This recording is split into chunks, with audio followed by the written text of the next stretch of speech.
Sports and the Augusta Sports Council will reveal the 2021 Football Friday Night All-CSRA team as we honor the area's best and brightest stars of the gridiron. The All-CSRA Awards is powered by Jostens, McDonald's, and by Powerade. Now, here are your hosts, Brendan Robertson and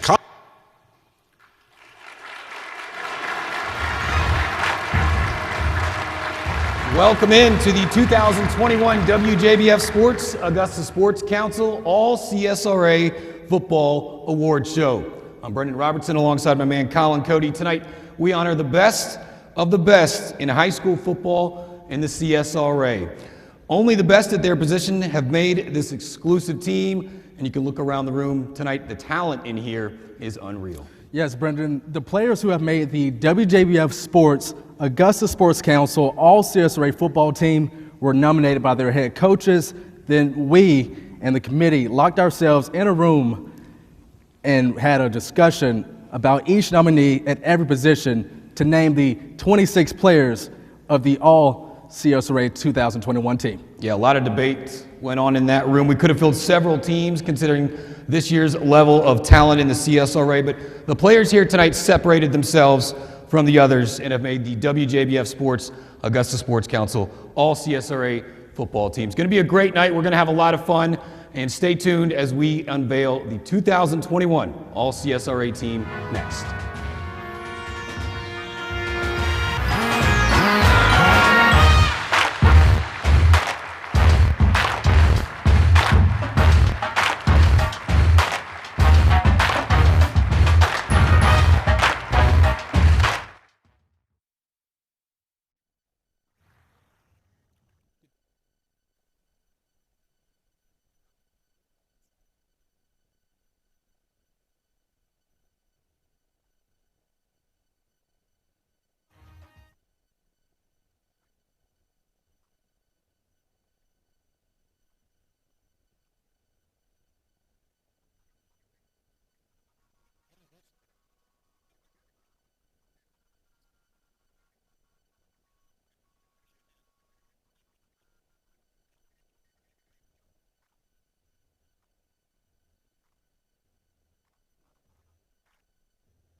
All right, welcome back to the WJBF Sports Augusta Sports Council 2021 All-CSRA Award Show. Being named to the All-CSRA football team is only part of the memories the players will take home tonight. We've teamed up with our friends at Jostens to provide the players with an award that will last a lifetime.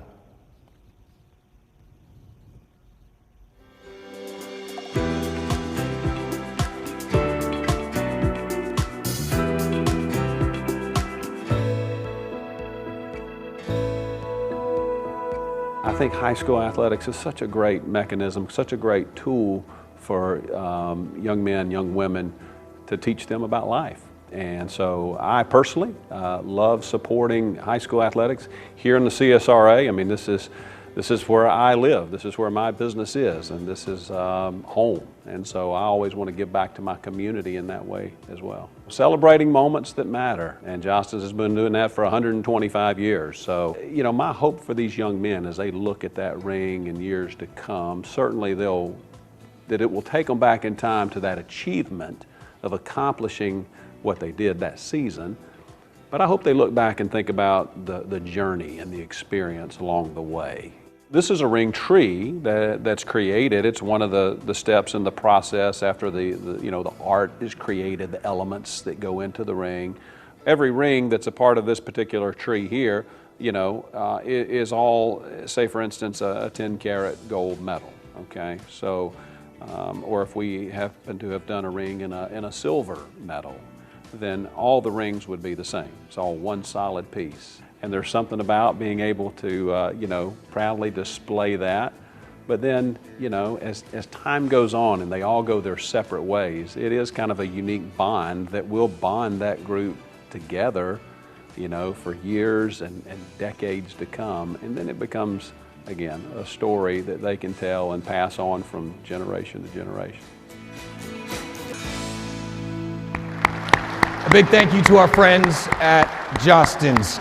All right, no more waiting. Let's find out who made the All-CSRA offensive team. Brooks Pankel, quarterback, Greenbrier High School. Brooks Pankel is back. Greenbrier's gunslinger is now a two-time All-CSRA selection.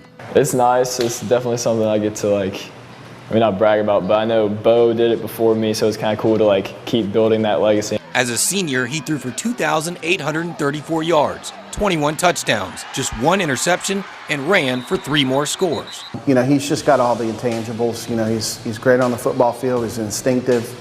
But, you know, he's a great teammate, and he's great in the classroom, everything that a football program at the next level should be looking for. He holds every Greenbrier passing record, represented Team Georgia in the Border Bowl, and was the region Offensive Player of the Year. Yeah, it was definitely a good feeling just knowing, kind of leaving a legacy for those guys, and hopefully I left a good example for them to look up to. His football IQ is very high, and so that's just something that I think he'll have an advantage over guys that he'll be competing against over the next 4 or 5 years, is that he's got that knowledge. And let's not forget, he made the All-CSRA Play of the Year, beating Lakeside in the final minute with a 65-yard strike. 3rd and 15. Pankel gonna run again. Now Heath down the sideline. He's got Driscoll. Oh, and Driscoll breaks free. You gotta be kidding me. Touchdown! You gotta be kidding me. Zach Blackwell, running back, Augusta Christian. Zach Blackwell is wrapping up arguably the most storied career in Augusta Christian football history. I had a good time my 4 years, and really before that and before that. But yeah, man, it sucks, man. I'm not gonna lie to you. He could have made our team on either side of the ball, but as running back, he rushed for more than 2,200 yards and 26 touchdowns, giving him 46 over the last 2 seasons. Pretty much every 4th down, I'm thinking we're going to go for it because we're just going to give it to Zach and get the first down. He's been our leader. I mean, since the day I got the job, I knew he was going to be our leader. I knew he was going to be the guy that we could count on in tough moments. I knew he was going to set the tone for us in practice and games. So it's going to be a big void to fill, but we're glad to have our time with him. The Lions live by 1 Corinthians 3:13. Their work will be shown for what it is, because the day will bring it into light. It will be revealed by fire, and the fire will test the quality of each person's work. Words of wisdom Zach will carry with him to the next level. You do your work in practice, you do your work to get ready, and then when the fire comes, you're going to find out what you're made of. And so we knew every Friday night the fire was coming, every Friday night the lights are coming on. And so trust is a big part of who we are as a program. There's wins and losses in the game. You know, there was a coach once says wins and lessons, but the whole thing, man, it's everything. It's everything. I mean, you got guys praying for the games, and when we come out, you see us, and just thank God for everything He's given us, because He didn't have to wake us up, but He did. Joe Hampton, running back, Evans High School. When he was in open space, it was a near guaranteed 6 on the board for number 6. Joe Hampton toted the rock for 1,400 yards as a senior for 18 touchdowns. It's a thrill I get just toting the rock, just going for a touchdown. You hear the whole crowd, when you running, you finna score. Then just the thrill of, everybody trying to attack you, and so yeah, I love it. Averaging 10 yards a carry, wreaking havoc on defenses like beast mode. It was Marshawn Lynch growing up, so I would still watch his highlights.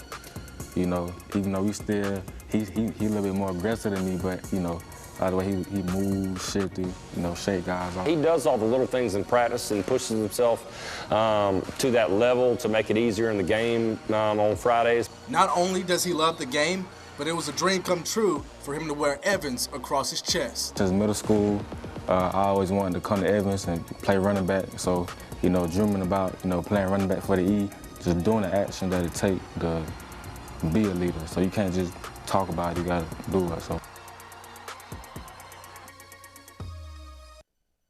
Trayvon Dunbar, running back, Silver Bluff High School. Trayvon Dunbar caught everyone's attention as a freshman. As a sophomore, he established himself as one of the best running backs in the state. Everybody saw the speed, everybody saw the quickness, the finesse with him as a freshman. But this year, he really grew up as a back. Just finessing. It's not, sometimes you don't have to be a power back, sometimes you don't have to be a speed back, just finesse it and just be patient. 1,382 rushing yards, more than 9 yards per carry, 23 touchdowns. I think every time I see him run down there, I'm just like, man, ain't nobody gonna catch him. He learned to read his offensive line a little bit better. He was much more patient with the football, and he ran with some power and tenacity this year. The Silver Bluff Bulldogs ran undefeated all the way to the South Carolina 2A state championship game. It makes you feel comfortable as a coach on Friday night when you know exactly who's going to show up, and 21 showed up every Friday night. He wasn't the only one. Everybody in Petticoat Junction packed the bluff to watch the Dogs. Great feeling, especially Friday night. Atmosphere was crazy. With 2 seasons left, the sky's the limit for 21 from the Bluff. He can be as good as great can be. Remley Part, offensive all-purpose, Ridge Spring Monetta High School.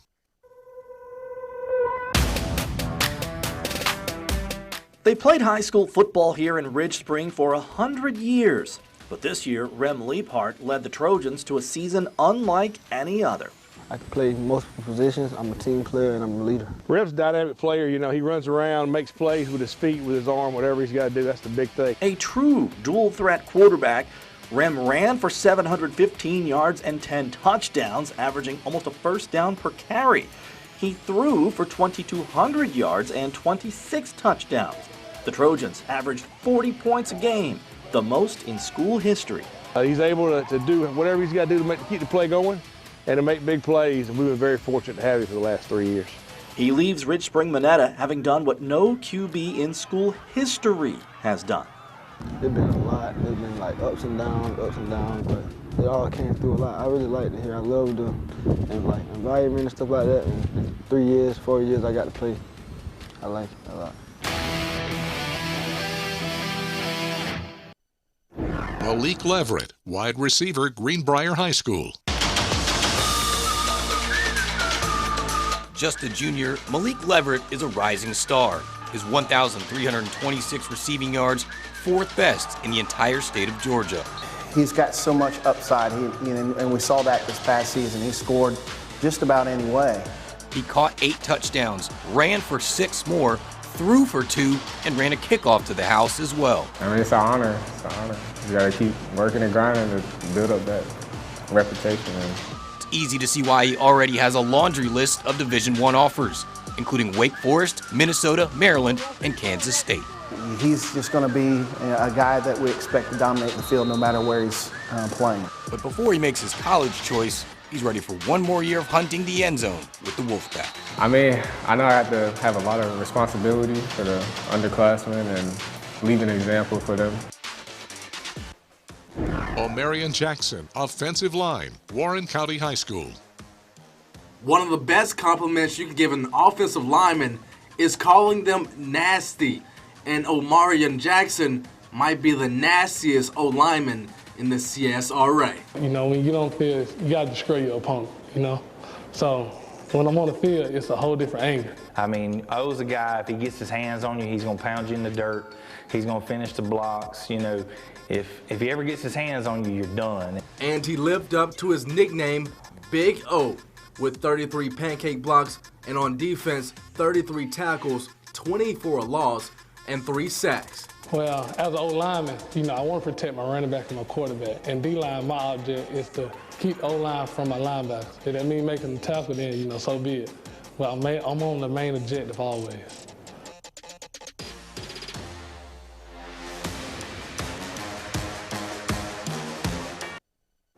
MJ Torres, offensive line, South Aiken High School. The South Aiken Thoroughbreds raced their way to a region championship. A big reason, their big left guard, MJ Torres. I just want to dog him out. I just want to put him in the ground. That's my mentality every play. Really physical, got a lot of nasty in him. Measuring 6'2", 285, named All-Region, All-State, and to the Border Bowl. I just want to pay people down.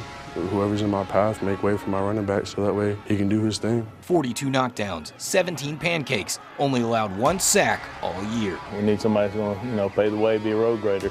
He's doing a good job of that. And when he celebrates in the end zone, he looks like he's, well, having the time of his life. Had the time of my life. He's got a really good picture of him and holding up our running back, Javon, this year. Every time they'd score a touchdown, I didn't realize they were doing it until we got a picture of it. And then it's one of his favorite pictures, but it reminds me of the Dirty Dancing scene with Baby and Patrick Swayze. And nobody puts Baby in a corner.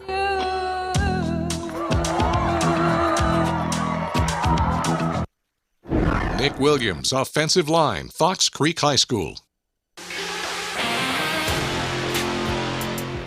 With at least 11 Division I offers on the table, you may think you've heard everything about Nick Williams. You have not. A fun fact that nobody know about me but my mom and dad. Yeah, it would probably be like, I watch SpongeBob on a daily, to this day. Daily. Who lives in a pineapple under the sea? Like, I love watching cartoons, but SpongeBob, it's a necessity. I could see him just kind of like focusing in on that particular cartoon and making that his thing. It's unique. Like, I would say SpongeBob because he's happy all the time. Even when stuff is going bad. At 6'5", 300 pounds, Nick is going to build a wall around some power program's quarterback. He finishes his high school career ranked as the 26th best college prospect in the entire state of South Carolina.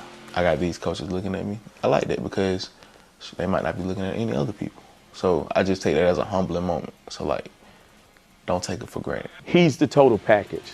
He's got the size, he's got the skill, and I think above all, he has that desire to want to get it right and want to win.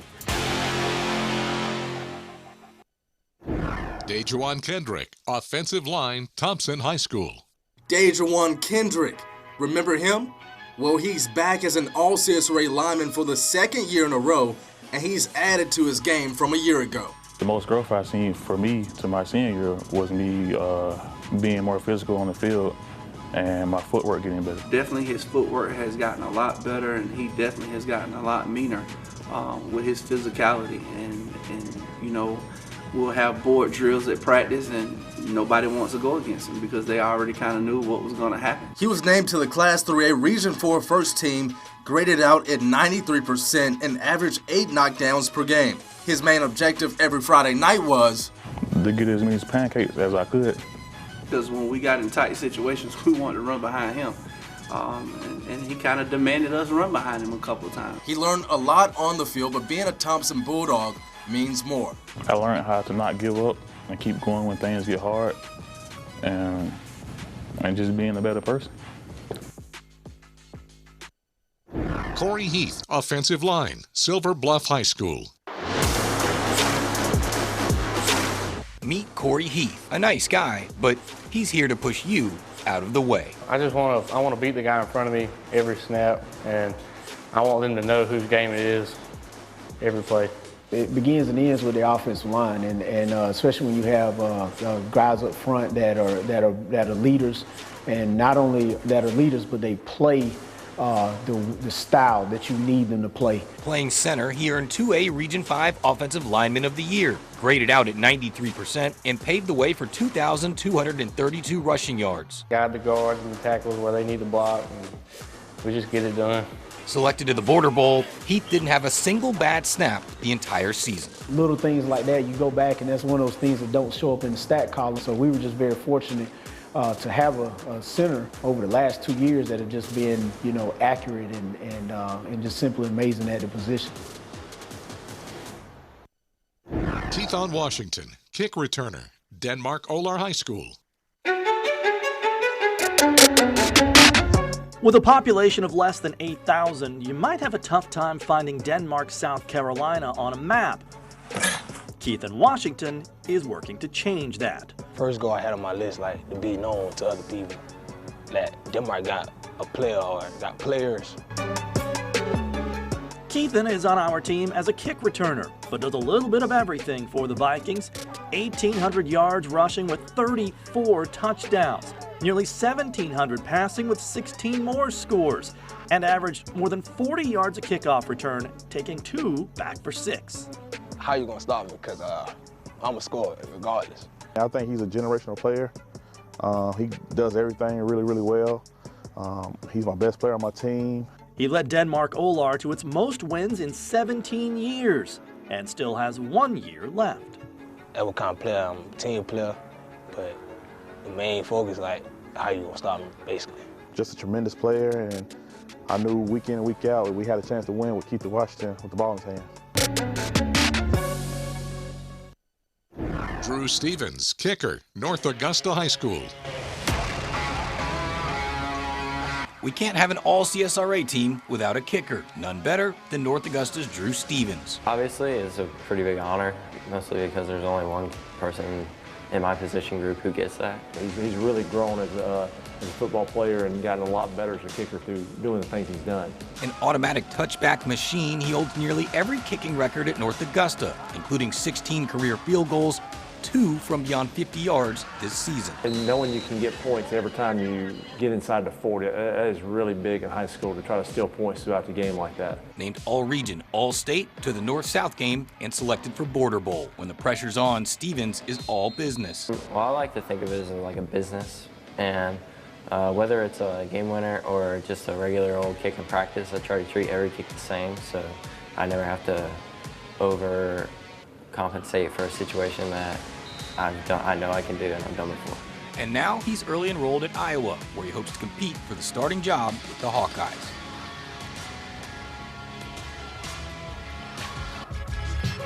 How about a round of applause for the WJBF Sports Augusta Sports Council All-CSRA offensive team. We'll be right back next with the All-CSRA defensive team next. Congrats, guys.